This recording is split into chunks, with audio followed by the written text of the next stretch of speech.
Hello everyone, welcome you all to this amazing platform. मैं सन्नी कुमार आप सभी को पढ़ा रहा हूँ क्लास 10th का मैथमेटिक्स। क्लास 10th के मैथमेटिक्स का चैप्टर 1 रियल नंबर्स यानी वास्तविक संख्याओं का दो क्लास हम लोग कर चुके हैं, जिसमें पहले क्लास में 1.1 के कॉन्सेप्ट प्लस एनसीईआरटी सॉल्यूशन किया, दूसरे क्लास में 1.2 हो चुका है और आज तीसरे लेक्चर में हम लोग 1.3 को स्किप करके पहले पढ़ेंगे 1.4 को।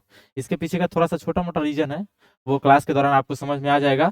तो हम लोग क्लास 1.3 बाद में पढ़ेंगे। आज की क्लास में 1.4 एनसीईआरटी ओल्ड एनसीईआरटी के अकॉर्डिंग। वैसे न्यू एनसीईआरटी में इसलिए नहीं फॉलो कर रहा हूँ क्योंकि न्यू एनसीईआरटी में कुछ क्वेश्चंस कम किए गए हैं, बढ़ाने के बजाय घटा ही दिया गया है। तो अगर ओल्ड एनसीईआरटी कंप्लीटली बनाया जाए तो न्यू एनसीईआरटी ऑटोमेटिक बन जाएगा, उसमें कोई टेंशन लेने की बात नहीं है। तो 1.4 जो है आज हम लोग बनाएंगे, ठीक है। समझेंगे पहले उसका कॉन्सेप्ट, उसके पीछे का क्या है, और फिर उसका सॉल्यूशन करेंगे। और आप लोगों को पता ही है कि हमारा क्लास जो है बाइलिंगुअल होता है, यानी कि हिंदी मीडियम और इंग्लिश मीडियम दोनों विद्यार्थियों के लिए लाभदायक होने वाला है। तो अंत तक बने रहिएगा। चलते हैं, स्टार्ट करते हैं आज की क्लास को। तो देखिए, सबसे पहले ये कुछ बचपन का गणित जो है थोड़ा बहुत जो पहले से पढ़े हुए हैं हम लोग, उसको रिवीजन करते हैं, जो कि इस चैप्टर में आने वाला है फिर से। नेचुरल नंबर्स क्या होते हैं? तो गिनती की वो सभी संख्याएं जैसे 1 2 3 4 डॉट डॉट डॉट अनंत तक, ये सभी क्या कहलाएंगे? नेचुरल नंबर्स यानी कि प्राकृतिक संख्याएं। ठीक है, बहुत इजी है, ये सब चीजें तो समझ में आ ही रही होगी।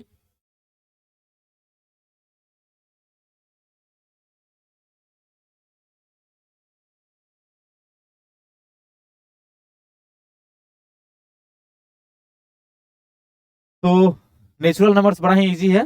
गिनती की सभी संख्याएं यानी कि 1 से लेके जो स्टार्ट होता है और लास्ट तक जाता है, वो सभी जो है नेचुरल नंबर्स है। ठीक है, चलिए स्टार्ट करते हैं। होल नंबर क्या होता है? होल नंबर तो बस इसी में जीरो ऐड कर दीजिए। 0 1 2 dot dot dot dot infinite तक, ये सब क्या कहलाएंगे? Whole number. उम्मीद करते हैं ये बात तो आप लोगों को पहले से पता होगा, इतना चीज इसमें कोई प्रॉब्लम तो होनी नहीं चाहिए। नेचुरल नंबर और होल नंबर आप लोग समझते होंगे, क्लास 10th में आ गए हैं तो इतना तो पता ही होगा।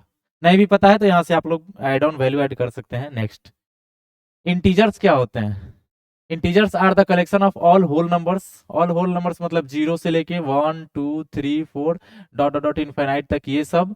और इसके अलावा निगेटिव्स, इसके निगेटिव भी, यानी -1 -2 -3 -4 डॉट डॉट डॉट इधर इनफाइनाइट तक, इन सभी नंबर्स को हम इंटीजर बोलते हैं। इन सभी संख्याओं को हम क्या बोलेंगे? पूर्णांक। ठीक है, पूर्णांक वे संख्याएं हैं जिनमें सभी पूर्ण संख्याएं, उनकी ऋणात्मक संख्याएं तथा शून्य शामिल होते हैं। ये सब क्या कहलाएंगे? पूर्णांक कहलाएंगे। इसके बाद आता है रेशनल नंबर्स। तो देखिए, रियल नंबर्स को जो है डिवाइड किया जाए तो दो पार्ट में डिवाइड किया जाता है। नंबर्स जो है, चलिए यहां से हम आपको नंबर का डिवीजन समझाते हैं। नंबर्स यानी संख्या, संख्या को दो भाग में बांटा जाता है। वास्तविक संख्या, वास्तविक संख्या, और दूसरा है आपका काल्पनिक संख्या, काल्पनिक संख्या। वास्तविक संख्या और काल्पनिक संख्या। काल्पनिक संख्या अभी हम लोग नहीं पढ़ेंगे, ये पढ़ा जाएगा कब? 11th क्लास में। ठीक है, 11th क्लास में एक चैप्टर है, उसमें आप लोग पढ़िएगा काल्पनिक संख्या के बारे में। वास्तविक संख्याओं में आता है परिमेय संख्या, परिमेय संख्या और अपरिमेय संख्या। परिमेय संख्या और अपरिमेय संख्या। अपरिमेय संख्या को मेनली 1.3 चैप्टर में पढ़ना है। हमें अभी पढ़ना है परिमेय संख्याओं के बारे में। परिमेय संख्या में क्या क्या आते हैं? नेचुरल नंबर, परिमेय मतलब रेशनल, रेशनल नंबर। वास्तविक मतलब रियल, रियल नंबर्स। काल्पनिक मतलब इमेजिनरी। ठीक है, नेचुरल नंबर यानी प्रकृत संख्या, इसके अलावा सभी पूर्णांक यानी कि इंटीजर्स, फ्रैक्शंस, फ्रैक्शंस यानी कि भिन्न, ये सब किस में आते हैं? परिमेय संख्याओं में। ये सब किस में आ जाएगा? परिमेय संख्या में। अपरिमेय संख्या अलग होता है। परिमेय संख्या में ये सब आते हैं। ठीक है, तो यह है संख्याओं का डिवीजन। शुरू से संख्या को पहले दो भाग में बांटा जाता है, वास्तविक संख्या और काल्पनिक संख्या। काल्पनिक संख्या हमें इस क्लास में पढ़ना नहीं है। वास्तविक संख्याओं में परिमेय संख्या अलग होता है और अपरिमेय संख्या अलग होता है। परिमेय संख्याओं में ये सब आ जाते हैं, natural number, whole number, integers, fractions, ये सब किस में आ जाएंगे, रेशनल नंबर में। और ये अपरिमेय संख्या, इरेशनल नंबर अलग होता है, इसके बारे में बात की जाएगी अगले क्लास में। ये सब इरेशनल नंबर्स हैं। ठीक है, तो अभी जो हम लोग पढ़ रहे हैं इंटीजर्स, ये सब किसके अंदर आएगा, रेशनल नंबर्स के ही अंदर आएगा। लेकिन अलग से थोड़ा सा एक डिफिनेशन यहाँ पे दिया हुआ है कि रेशनल नंबर होता क्या है। इसका एग्जाम्पल लिख देते हैं पहले इंटीजर का, फिर रेशनल नंबर पे बात करते हैं। एग्जाम्पल में आपका आ जाएगा -1, -5, -10, 0, 5, 4, 11, 7 ... etc। ठीक है, रेशनल नंबर्स क्या होते हैं, rational numbers are those numbers when which can be expressed in the form of p by q, जिसे हम p बाई q के फॉर्म में लिख सकते हैं। और p बाई q के फॉर्म में लिखते समय ये बात ध्यान होना चाहिए कि p and q should be integer. p and q should be integer, मतलब p और q क्या होना चाहिए, पूर्णांक होना चाहिए, पूर्णांक होना चाहिए। इसके अलावा किसी भी संख्या है, मैथमेटिक्स में कोई भी नंबर है, उसके नीचे अगर हम जीरो करते हैं ना तो वो अनडिफाइंड हो जाता है। इसका मतलब जो नीचे वाला डिनोमिनेटर है वो क्यू जीरो नहीं होना चाहिए। ये बात भी मेंशन करना बहुत जरूरी है कि क्यू का वैल्यू कभी जीरो नहीं होना चाहिए। अगर क्यू जीरो हो गया तो वो डिफाइन ही नहीं होगा, अनडिफाइंड हो जाएगा। क्लियर है, तो रेशनल नंबर हम किसे कहेंगे, जिसे पी बटा क्यू के फॉर्म में लिख सकते हैं, जहां पी और क्यू क्या है, इंटीजर यानी पूर्णांक है, और क्यू जीरो के बराबर नहीं होना चाहिए। इसके पीछे का देखिए, क्यू और पी और क्यू पूर्णांक होना चाहिए, इसका मतलब ये है, पहले तो पी बटा क्यू के रूप में लिखने का बात कहा जा रहा है, तो हम 2 को भी 2/1 के रूप में लिख सकते हैं, ये पी बटा क्यू का फॉर्म है, पी बाई क्यू। ये √5/1 भी तो लिखा जा सकता है, ये भी तो पी बाई क्यू के फॉर्म में है। लेकिन ये अगर पी बाई क्यू के फॉर्म में है तो पी जो है हमारा √5, ये पूर्णांक नहीं है, ये इंटीजर नहीं है, ये इंटीजर नहीं है, इसलिए हम इसे रेशनल नंबर नहीं कहेंगे, नॉट रेशनल नंबर। ये रेशनल नहीं है, ये इरेशनल हो जाएगा। ठीक है, ये रेशनल नहीं है, क्या कहलाएगा, इरेशनल, यानी कि अपरिमेय संख्या। ये परिमेय संख्या नहीं है, अपरिमेय संख्या हो जाएगा। क्लियर है, वे सभी संख्या जिसे p बटा q के रूप में लिखा जा सकता है, वो तो पहला शर्त हो गया। इसके अलावा और क्या शर्त है कि p और q दोनों इंटीजर यानी पूर्णांक होना चाहिए, और q का वैल्यू कभी जीरो नहीं होना चाहिए। ठीक है, तो ये हो गया आपका रेशनल नंबर्स। इसके एग्जाम्पल बहुत सारा है। 1/2 हो गया, 3 हो गया, 0 हो गया, 5 हो गया, 7 हो गया, -3 हो गया, 4.5 हो गया।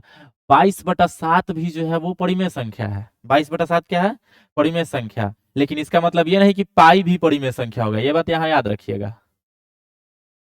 देखिए 22/7 की अगर बात की जाए, 22/7, तो ये जो है p बटा क्यू के रूप में है, p भी पूर्णांक है और q भी, यानी कि p और q दोनों इंटीजर है। लेकिन ये इसके p और q दोनों पूर्णांक भी है और q जीरो के बराबर भी नहीं है, इसलिए इसे हम बोल सकते हैं कि यह जो है रेशनल है। ये क्या है, रेशनल है। 22/7 एक रेशनल नंबर है। इसे जब आप डिवाइड करके पॉइंट में लाइएगा तो वो टर्मिनेटिंग डेसिमल आएगा, यानी कि शांत दशमलव आएगा। अगर शांत नहीं भी आए तो रिपीट होगा, तो रिपीट होने वाले को हम क्या बोलते हैं, परिमेय संख्या, यानी कि रेशनल नंबर। लेकिन पाई जो है ये इरेशनल हो जाएगा, पाई जो है इरेशनल हो जाएगा। अगर अभी तक आप ये समझते आ रहे हैं कि पाई इज इक्वल टू 22/7, गलती हो रहा है, पाई इक्वल टू 22/7, तो आप गलत हैं, थोड़ा सा गलत है, पूरा नहीं। Pi is not equal to 22/7 यानी कि 22/7। पाई इज अप्रोचिंग टू 22/7, यानी कि ये लगभग 7 के बराबर होता है। एग्जैक्टली ये 22/7 के बराबर नहीं होता है। पाई रेशनल नंबर है ही नहीं, ये इरेशनल नंबर है, और ये रेशनल नंबर है, ये लगभग इसके बराबर है। तो इसलिए 22/7 की बात कही जाए तो उस समय आप रेशनल बोल सकते हैं इसको, परिमेय। और पाई की बात की जाए तो इसे आप अपरिमेय बोल सकते हैं, इरेशनल। ठीक है, क्योंकि पाई जो है 22/7 के बराबर नहीं है, ये लगभग में बराबर है। आगे चलते हैं हम लोग। Rational number in decimal form, जब रेशनल नंबर को डेसिमल फॉर्म में चेंज किया जाता है तो वो किस रूप में होता है? तो क्या दिक्कत है, कुछ रेशनल नंबर्स हम ले लेते हैं और उसको डेसिमल फॉर्म में चेंज करते हैं। ठीक है, कुछ रेशनल नंबर्स ले लेते हैं, जैसे 5/2 रेशनल नंबर है, और एक ले लेते हैं 20/6 दूसरा रेशनल नंबर हो गया। इन दोनों रेशनल नंबर्स को जो है हम चेंज करेंगे किस में? डेसिमल के फॉर्म में।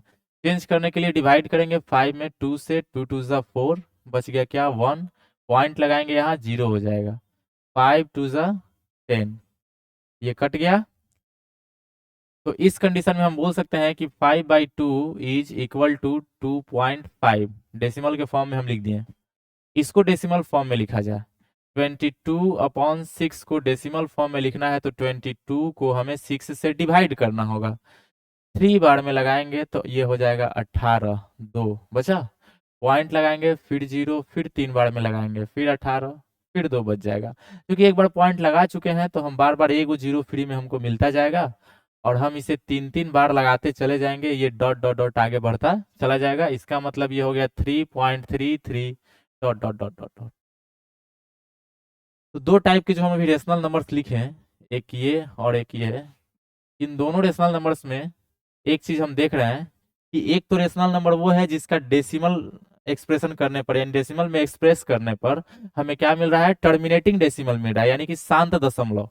कैसा है? शांत दशमलव, शांत दशमलव, टर्मिनेटिंग डेसिमल, टर्मिनेटिंग डेसिमल। और एक नंबर वो है जो टर्मिनेटिंग नहीं है, नॉन टर्मिनेटिंग है, लेकिन एक कंडीशन है। नॉन टर्मिनेटिंग तो है, but there is a condition that the decimal is repeating, यानी कि रेकरिंग जो है यहाँ पे है, यानी बार बार रिपीट हो रहा है, रिपीटिंग।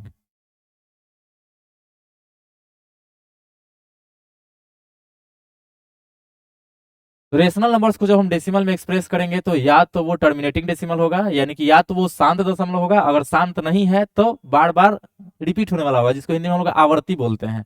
अशांत आवर्ती होगा, या तो शांत होगा, या तो पूरी तरह से शांत होगा, अगर अशांत भी है तो आवर्ती होगा।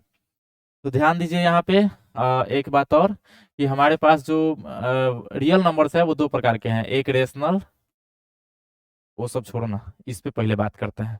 डेसिमल, डेसिमल दो टाइप के, डेसिमल नंबर्स कितने टाइप के? दशमलव दो प्रकार के, दशमलव दो प्रकार के। एक तो हो गया शांत, यानी कि टर्मिनेटिंग, एक हो गया टर्मिनेटिंग, और एक हो जाएगा अशांत, अशांत यानी non terminating, non terminating, terminating and non terminating.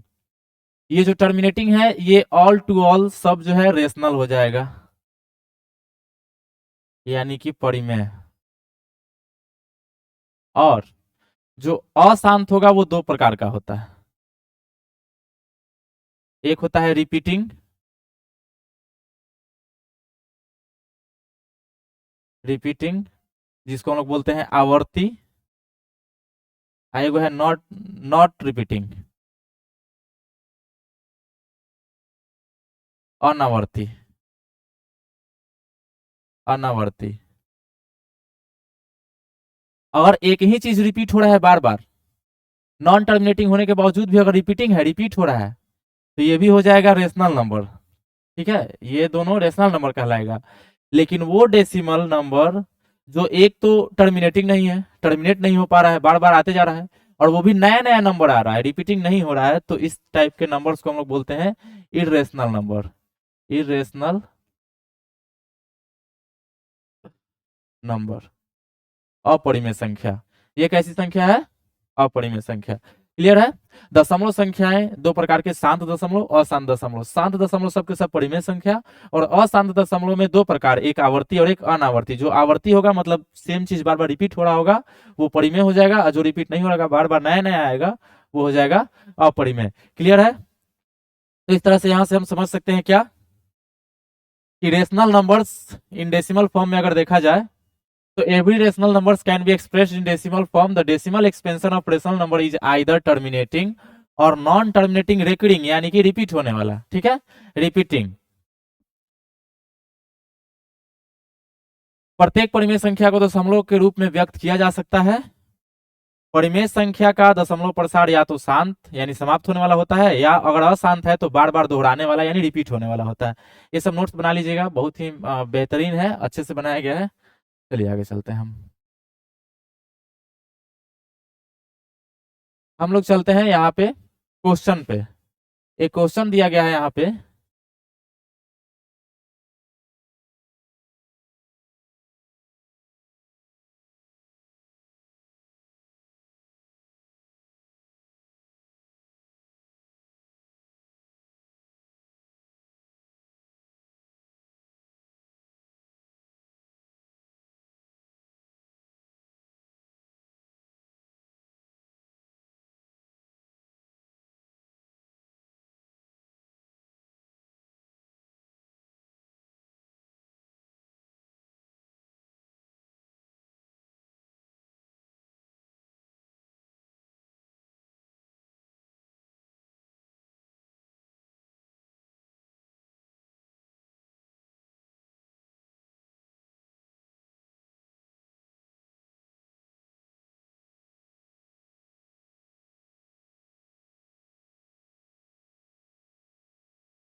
हाँ, तो यहाँ से हम लोग क्वेश्चन देखते हैं।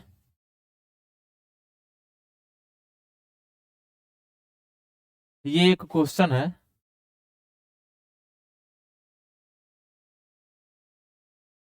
The decimal expansion of the rational number 43 upon 2 to the power 4 into 5 to the power 3 will be terminate after how many places of decimals. कितने place के बाद ये जो है रुक जाएंगे। ठीक है, तो ये पता करने के लिए हम इसको डेसिमल फॉर्म में चेंज करते हैं, उसके बाद पता चल जाएगा अपने। सोल्यूशन करते हैं इसमें। हमारा जो नंबर दिया गया है, गिवन नंबर, वो क्या है? 43 upon 2 to the power 4 into 5 to the power 3। हम क्या करेंगे इसमें कि ऊपर और नीचे मल्टीप्लाई करेंगे, 2 to the power 4 into 5 to the power 3। इसमें फैक्टराइज करके अगर डिनोमिनेटर दिया हुआ है ना, डिनोमिनेटर यानी कि हर अगर अभाज्य गुणनखंड के रूप में दिया हुआ है, फैक्टराइज करके दिया हुआ है, तो ऐसे कंडीशन में इसको डेसिमल फॉर्म में चेंज करने के लिए स्मार्ट मेथड अपनाएंगे। इसमें थोड़ा सा ध्यान देंगे क्या कि यहाँ पे देखिए 2 का पावर कितना है 4 और 3 का पावर, सॉरी 5 का पावर कितना है 3। यहाँ पे हमें कोशिश करना है ना कि 2 और 3, सॉरी 2 और 5 दोनों का पावर जो है मैच कर जाए।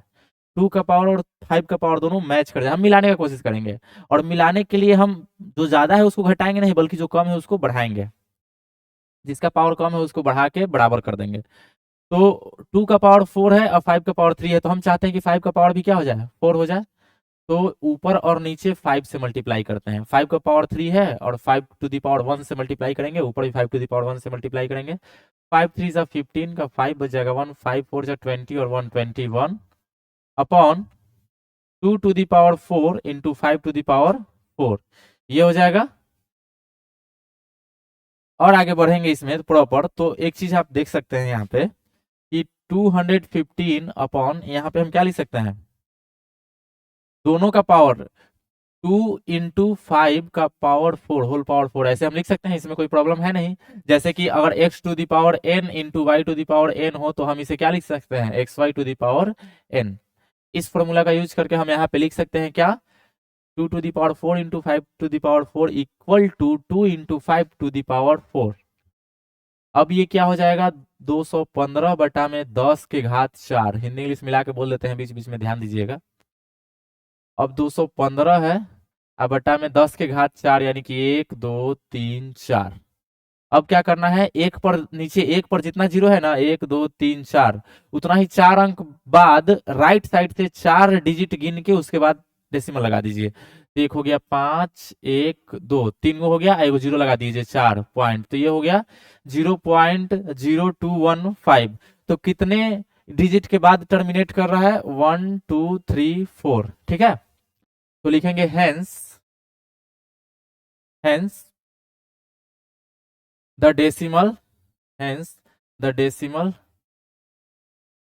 Expansion, the decimal expansion of 43/2 to the power 4 into 5 to the power 3 will terminate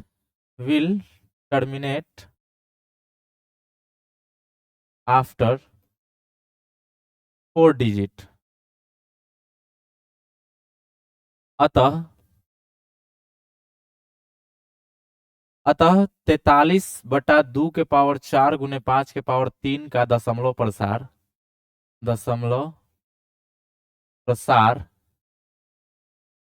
4 अंकों तक होगी। ठीक है, इस तरह से हम बता सकते हैं कि कितने अंकों तक दशमलव प्रसार गया है। आगे चलते हैं नेक्स्ट। बिना लंबी विभाजन प्रक्रिया के, यानी कि without performing long division state whether the decimal expansion of the. देखिए क्वेश्चन को पहले देखिए इसको, और फिर इस क्वेश्चन को बनाने का पहले मेथड समझेंगे और फिर जाके बनाएंगे हम इस तरह के क्वेश्चंस को। ज्यादा टफ है नहीं, बहुत इजी है। पहले क्वेश्चन को समझिए क्या बोला जा रहा है। विदाउट परफॉर्मिंग लॉन्ग डिवीजन नहीं करना है, और हमें बताना है कि जो डेसिमल एक्सपेंशन इसका होगा वो टर्मिनेटिंग होगा या नॉन टर्मिनेटिंग होगा। क्योंकि यहाँ आप देख सकते हैं कि ये रेशनल नंबर है, तो या तो टर्मिनेटिंग होगा, और यदि नॉन टर्मिनेटिंग भी रहा तो वो रिपीटिंग होगा। क्योंकि रेशनल नंबर है तो टर्मिनेटिंग होगा, और अगर नॉन टर्मिनेटिंग भी रहा तो रिपीटिंग होगा। अगर इरेशनल होता तो उसके बारे में हम कुछ नहीं कह सकते हैं, वो जो है क्या होता, नॉन टर्मिनेटिंग और नॉट रिपीटिंग होता। लेकिन यहाँ तो रिपीट होने वाला होगा, यानी कि या तो शांत होगा या अशांत में भी आवर्ती होगा, बार बार रिपीट होने वाला। बनाया कैसे जाए इस पे बात करते हैं। बिना भाग दिए, भागा नहीं देना इसमें, डिवीजन नहीं करना है, और बिना डिवीजन किए बताना है इसमें। तो हमें क्या करना होगा इसमें, स्टेप्स की अगर बात करें तो स्टेप 1 में right the number in simplest form. Right the number in simplest form. Number को पहले हम किस में लिखेंगे, सिंपलेस्ट फॉर्म में। संख्या को सरलतम रूप में लिखें,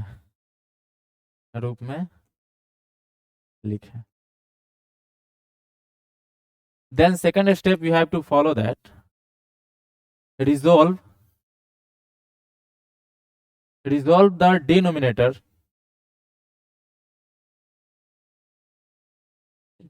into factors,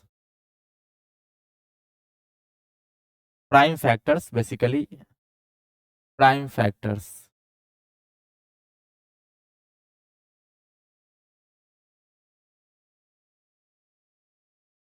हर को अभाज्य गुणनखंड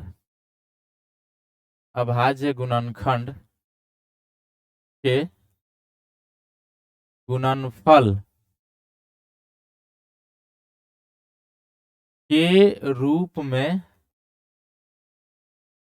लिखें। इतना कर देना है सबसे पहले। ठीक है, हमें क्या करना है, बिना भाग दिए बताना है, बिना डिवीजन किए बताना है कि वो उसका डेसिमल जो है टर्मिनेटिंग होगा या नॉन टर्मिनेटिंग, यानी शांत होगा या अशांत। इसके लिए इतना सारा प्रोसेस पहले कर देना है। 2 स्टेप बता दिए ना, अब तीसरा देखिए। जिसका हर यानी कि डिनोमिनेटर, जिसका हर यानी denominator 2 to the power m into 5 to the power n के प्रारूप यानी कि फॉर्म में है, वह शांत है। वह क्या है, शांत है। अदरवाइज, अन्यथा क्या हो जाएगा, अशांत हो जाएगा। इसको लिखने की कोई जरूरत नहीं है, ऐसे ही रफली आप अगर भूल जाते हो तो ये सब चीज पे ध्यान दे सकते हो। हम लोग क्वेश्चन इतना बनाएंगे कि बनाते बनाते याद हो जाएगा, बस प्रोसेस ध्यान दीजिए। सबसे पहले सिंपलेस्ट फॉर्म में लिखेंगे, मतलब जितना कट रहा होगा उतना काट देंगे। सिंपलेस्ट फॉर्म में लिखने के बाद रिजोल्व करेंगे डिनोमिनेटर को प्राइम फैक्टर्स के रूप में, यानी कि हर को अभाज्य गुणनखंड के गुणनफल के रूप में लिखेंगे।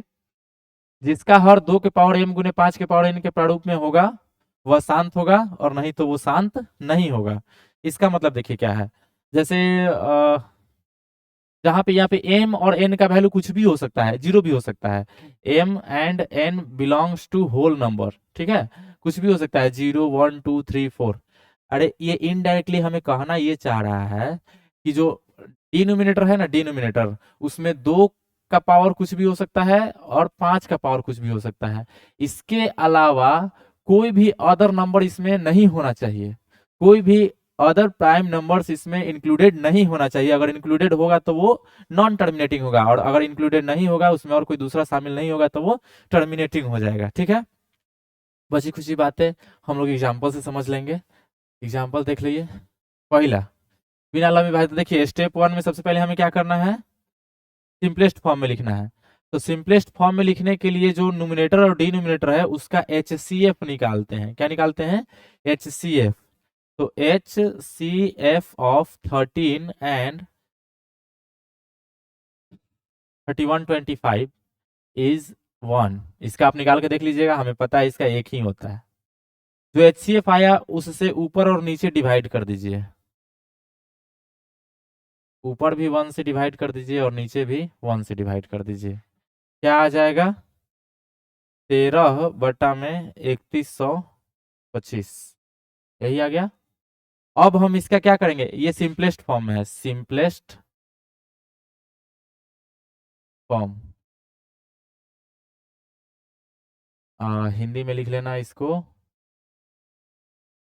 सिंपलेस्ट फॉर्म, सरलतम रूप, सरलतम रूप, यह सरलतम रूप में है। रिजोल्विंग 3125 इंटू फैक्टर्स, 3125 का अभाज्य गुणनखंड करने पर, अभाज्य गुणनखंड करने पर हम क्या पाते हैं, इधर अभाज्य गुणनखंड आप साइड में कर सकते हैं, 3125। देखिए ये 2 से नहीं लगेगा, 3 से भी नहीं लगेगा, 3 3 6 5 11, 3 से नहीं लगेगा, 5 से लगाएंगे, 6 2 5, फिर आप 5 से लगाइएगा तो ये हो जाएगा 1 2 5, फिर 5 से लगाइएगा तो 2 5, फिर 5 से लगाएंगे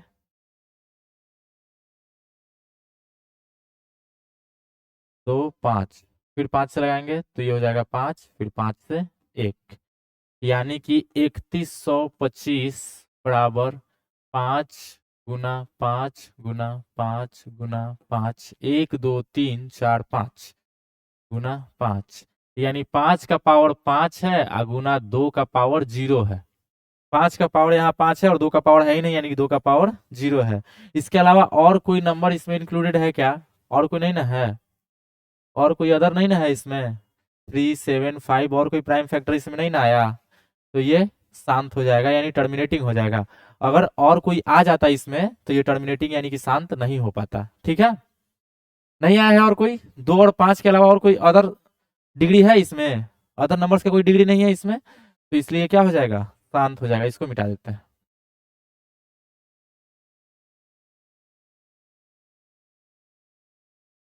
यहाँ हर 2 के पावर m गुने 5 के पावर n के प्रारूप में है, अतः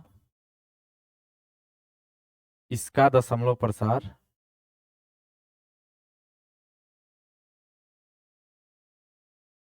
इसका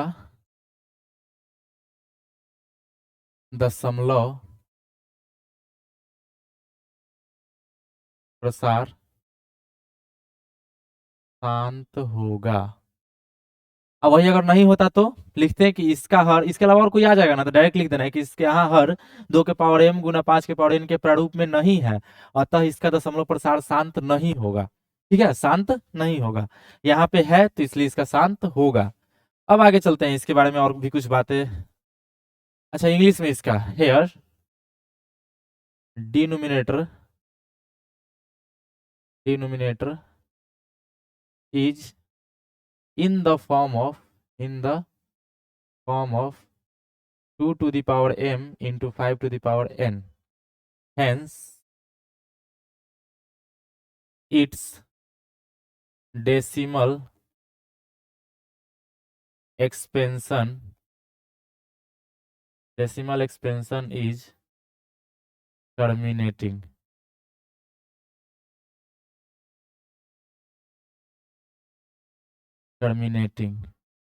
ठीक है, डेसिमल एक्सपेंशन इसका क्या हो जाएगा? टर्मिनेटिंग। सेम लैंग्वेज आपको आगे भी ध्यान रखना है, एक ही तरह का क्वेश्चन है, सब क्वेश्चन हमें नहीं लगता है कि बताना जरूरी है, सेम बात है सब कुछ। ठीक है, पहले नंबर लिखना है, उसका एचसीएफ निकाल के डिवाइड करके जो है सिंपलेस्ट फॉर्म यानी सरलतम रूप में लिखना है। डिनोमिनेटर को रिजॉल्व करना है, यानी कि अभाज्य गुणनखंड के गुणनफल के रूप में लिखना है। यदि उसका denominator 2 to the power m into 5 to the power n के प्रारूप में यानी फॉर्म में आया तो वो टर्मिनेटिंग यानी कि शांत दशमलव होगा, अदरवाइज नॉन टर्मिनेटिंग होगा। अच्छा ध्यान दीजिए, यहाँ 5 का पावर है, 2 का पावर नहीं है, फिर भी शांत है। 5 का पावर नहीं होता, 2 का पावर होता तब भी क्या होता? शांत होता। लेकिन 2 और 5 है तब भी शांत है। और लेकिन अगर 2 और 5 के अलावा कोई तीसरा आ गया ना, अकेले है 5 तब भी शांत, अकेले है 2 तब भी शांत, 2 और 5 दोनों है तब भी शांत। लेकिन दोनों के अलावा कोई तीसरा आता है तो वो अशांत हो जाएगा। ठीक है, देखिए ये सब क्वेश्चन आपको अपने से बनाना है। अब हर क्वेश्चन हम यहाँ बनाएंगे तो आपका भी टाइम वेस्ट होगा, स्क्रीन पे आंख खराब हो जाएगा। ज्यादा मोबाइल नहीं देखिए, घर पे बैठ के एनसीईआरटी क्वेश्चन का सॉल्यूशन कीजिए। This is SW for you. You have to check whether its decimal expansion is terminating और नॉट टर्मिनेटिंग। ये भी आपका HW है। ठीक, नेक्स्ट ये भी,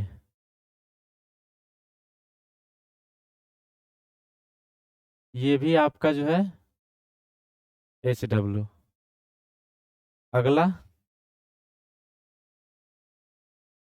उन सब चेक कर लीजिएगा आप अपने से। ठीक है, ये सब चीज जो है चेक कर लेना है, HW है। हाँ, यहाँ पे थोड़ा सा आपको अलग दिख रहा होगा,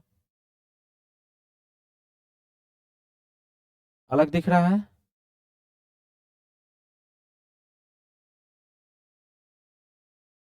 अलग ये है कि ये ऑलरेडी फैक्टराइज किया हुआ है, ये तो और अच्छी बात है हमारे लिए, इजी है।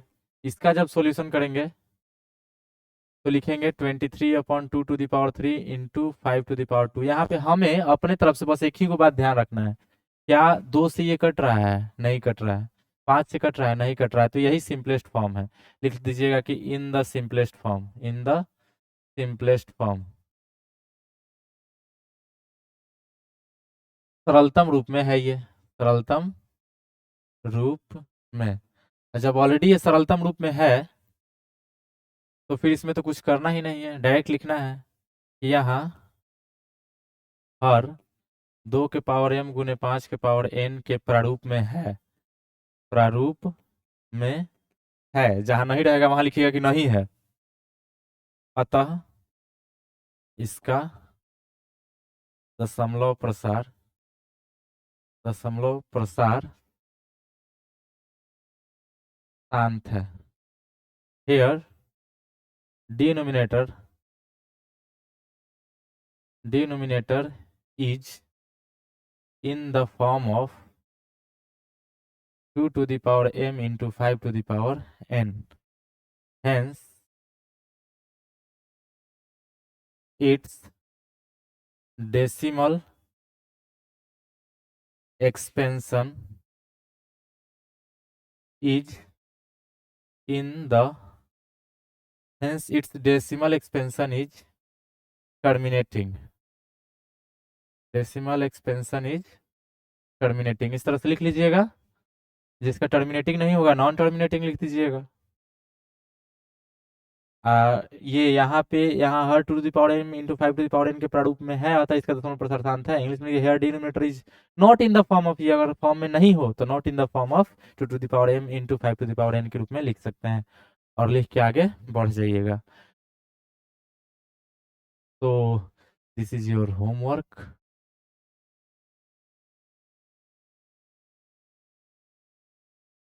ये एक और होमवर्क है।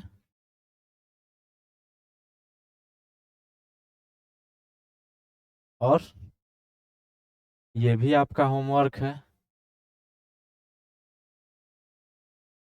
ये भी क्या है, आपका होमवर्क है।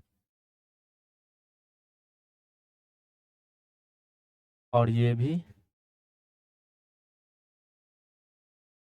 आपका क्या है, होमवर्क है।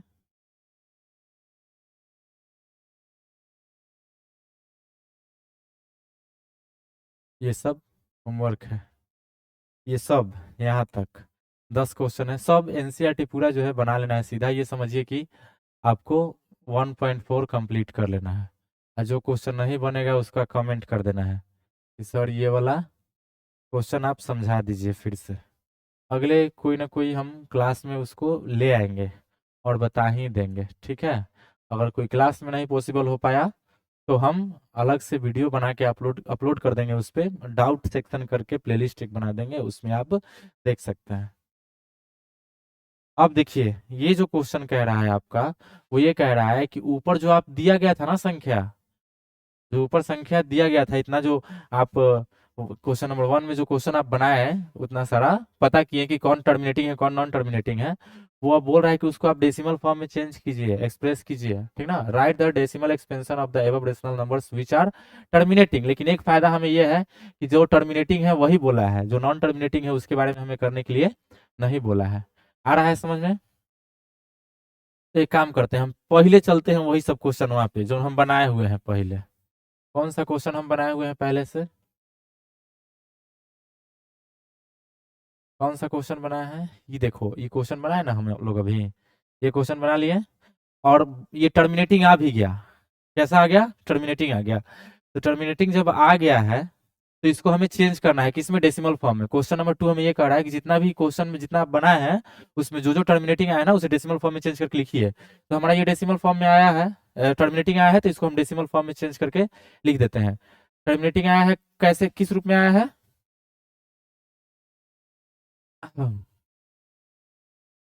क्वेश्चन नंबर कितना था ये, क्वेश्चन नंबर 1 था ये। हमें लिखना क्या है, डेसिमल एक्सपेंशन लिखना है। क्वेश्चन क्या है, 43, 43 ना था ऊपर, 43 नहीं 13, 13/3125, 13/3125,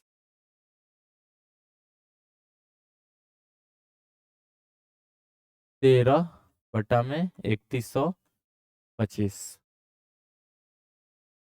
सबसे पहले सिंपलेस्ट फॉर्म में इसको ले आएंगे, तो 13 में जो 3125 है, ऐसे पहले इसका हम लिखेंगे क्या, HCF 13 और 3125 का आएगा आपका क्या, 1। अब 13 में 1 से डिवाइड कीजिए और नीचे 31 में, 3125 में 1 से डिवाइड कीजिए तो वही आ जाएगा 13 में 3125। ये क्या आ गया, in simplest form, in simplest form, सरलतम रूप में, ठीक है, सरलतम रूप में। ये सिंपलेस्ट फॉर्म में आ गया सरलतम रूप में। अब हमें क्या करना है ना, कि इसका ये चेंज करना है डेसिमल फॉर्म में। तो डेसिमल फॉर्म में चेंज करने के लिए इसका अभाज्य गुणनखंड करेंगे, यानी कि 13 में हम इसको क्या लिख सकते हैं, 5⁵। अब हम पहले ही बताए हैं कि डेसिमल फॉर्म में चेंज करने का एक तरीका है कि यहाँ पे 5 का पावर 5 है लेकिन 2 का पावर क्या है, 0। तो 2 के पावर को भी 5 के पावर के बराबर करना है। दोनों के 2 और 5 के पावर को सेम कर दीजिए। और सेम करने के लिए हम डिवाइड नहीं करेंगे, केवल मल्टीप्लाई करेंगे, यानी पावर बढ़ा के बराबर करना है, घटा के बराबर नहीं करना है। तो इसको जो है चेंज कर देते हैं हम किस रूप में, 13/5 के पावर 5, गुना नीचे भी 2 के पावर 5 गुना कर देंगे, ऊपर भी 2 के पावर 5 गुना कर देंगे, ठीक। तो ये चेंज हो जाएगा 13 गुना 2 का पावर 5 कीजिएगा ना, मतलब 2 का 5 बार गुना, 2 दूनी 4, 4 दूनी 8, 8 दूनी 16, 16 दूनी 32। तो यहाँ 32 से गुना करना है, बटा 5 के पावर 2 गुने 2 का पावर 5, सॉरी 5 का पावर 5 गुना 2 का पावर 5, ये हो जाएगा 5 गुने 2 का पावर 5। 13 दूनी 26 का 6, 13 3 39 और 6 45, 456 आ गया ऊपर, और नीचे 10 के पावर 5, 456 बटा में 1 पर 1 2 3 4 5 जीरो। देन अब हम लोग क्या करेंगे, 1 2 3 4 5 अंकों के बाद पॉइंट लगाएंगे। तो एगो तो हो गया 6, एगो हो गया 5, एगो हो गया 4 और 2 को जीरो लगा दीजिए, तब जाके पॉइंट लगाइए। तो ये हो गया डेसिमल एक्सपेंशन जो टर्मिनेटिंग डेसिमल था उसका। इस तरह से सबका आपको बनाना है। ये हम एक क्वेश्चन बना दिए हैं, बाकी जितना भी क्वेश्चन था ना, ये सब HW जो दिए हैं हम, इन सबको आपको चेक करना है। जो टर्मिनेटिंग डेसिमल है ना, उसे डेसिमल फॉर्म में चेंज करना है। वैसे भी एनसीईआरटी बुक आप देखिएगा तो खुद समझिए कि क्वेश्चन क्या कह रहा है। बहुत ही इजी है, ये सब आप बना लीजिएगा अपने से। अब हम लोग चलते हैं तीसरे क्वेश्चन की ओर। चलिए, इसका हम समझा दिए। अब तीसरा क्वेश्चन देखिए। कहा जा रहा है कि कुछ वास्तविक संख्याओं के दशमलव प्रसार नीचे दर्शाए गए हैं। कुछ संख्याओं के दशमलव प्रसार नीचे दर्शाए गए हैं। Some real numbers are given below in their decimal expenses. For each case, determine whether the number of rational or not. The number is rational or not. जो नंबर दिया गया है वो रेशनल है या नहीं है। तो देखिए, पहला बात, सॉल्यूशन के दौरान अगर हम पहला क्वेश्चन लिखते हैं 43 1 2 3 4 5 6 5 6 7 8 9, तो पहला बात तो ये टर्मिनेटिंग डेसिमल है, तो लिखेंगे कि इट इज टर्मिनेटिंग डेसिमल। और टर्मिनेटिंग डेसिमल सब के सब क्या होता है, रेशनल नंबर्स। तो हेंस यह hence it is decimal expansion of it is decimal expansion of rational number. Rational number, ये रेशनल नंबर का क्या है, डेसिमल एक्सपेंशन। हिंदी में क्या लिखेंगे, यह एक शांत दशमलव है। शांत दशमलव है, अतः यह परिमेय संख्या का दशमलव प्रसार है। परिमेय संख्या का दशमलव प्रसार है। ठीक है, यह परिमेय संख्या का दशमलव प्रसार है। नेक्स्ट क्वेश्चन देखा जाए।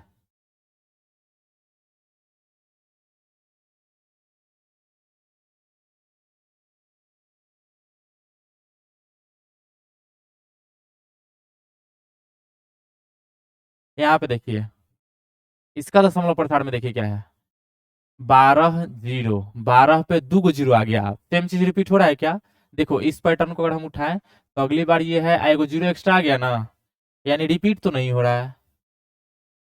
इसमें देखो ये एक बार छूट गया था, ये लाइन, मतलब ये बार बार रिपीट हो रहा है इतना। देखो इसमें रिपीट तो हो रहा है, नया नया नंबर, सॉरी रिपीट नहीं हो रहा है, नया नया नंबर आते तो जा रहा है, रुक तो नहीं रहा है, लेकिन रिपीट भी नहीं हो रहा है। एक तो रुक नहीं रहा है, दूसरा रिपीट नहीं हो रहा है, मतलब सेम चीज बार बार नहीं आ रहा है, नया नया चीज आते जा रहा है। देख रहे हो, एक बार में एगो जीरो था, अगले बार 2 जीरो आ गया, फिर 3 जीरो आ गया, फिर 4 जीरो आ जाएगा, बढ़ते चला जा रहा है। रिपीट, सेम चीज रिपीट नहीं हो रहा है। तो लिखेंगे क्या, इट इज नॉन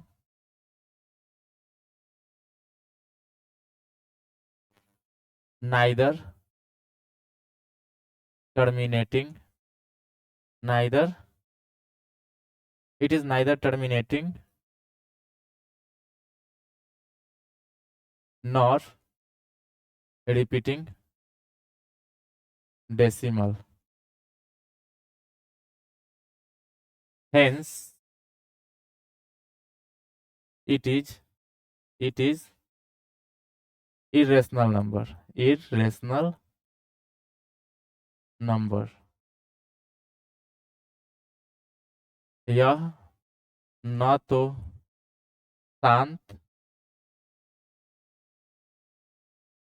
शांत, और न ही आवर्ती दशमलव है, आवर्ती दशमलव है, अतः यह अपरिमेय संख्या है, अपरिमेय संख्या है। ठीक है, अच्छा एक बात और पीछे बोला गया था, क्या बोला गया था कि what can you say about the prime factors of Q, prime factors of Q किस केस में, जब उसे हम पी बाई क्यू के फॉर्म में चेंज कर सकते हैं तब। अगर वो पी बटा क्यू के रूप में लिखा जा सकता है, यानी अगर वो रेशनल है, तो रेशनल के कंडीशन में हम क्यू के बारे में क्या कह सकते हैं, तो यहाँ पे लिख सकते हैं कि the prime factor of the, ये शांत है ना, तो शांत होने की वजह से prime factor of Q will be in the form of 2 to the power m into 5 to the power n। The prime factor of Q is in the form of 2 to the power m into 5 to the power n। Q का अभाज्य गुणनखंड, Q का अभाज्य गुणनखंड 2 के power m गुने 5 के power n के प्रारूप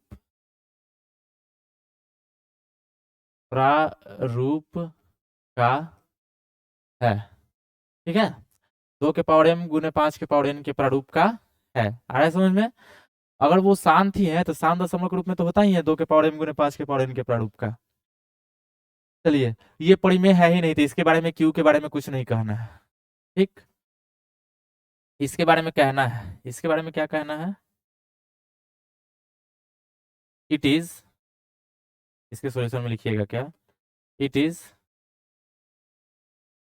non terminating, non terminating